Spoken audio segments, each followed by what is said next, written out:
নমস্কার বন্ধুরা, আমরা রয়েছি ভগবান শ্রীকৃষ্ণের নগরী দেবভূমি দ্বারকায়। এই মুহূর্তে আমরা চলেছি দ্বারকা ওখা হাই রোড হয়ে দ্বারকার পবিত্র তীর্থস্থান গোপী তালাবের পথে। এই চলার পথে আমাদের সঙ্গে থাকুন।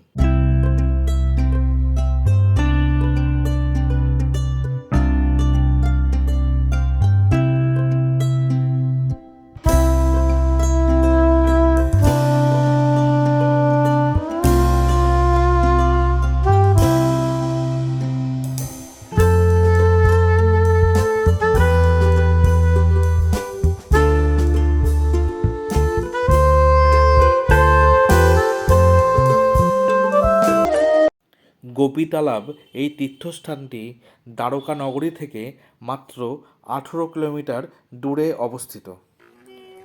বন্ধুরা, এই সেই গোপী তালাব।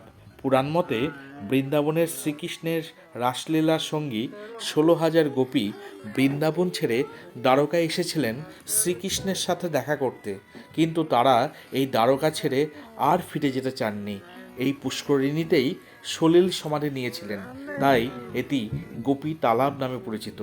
এই গোপী তালাবের মাটি অতি পবিত্র। এই মাটি গোপী চন্দন নামে ব্যবহৃত হয়।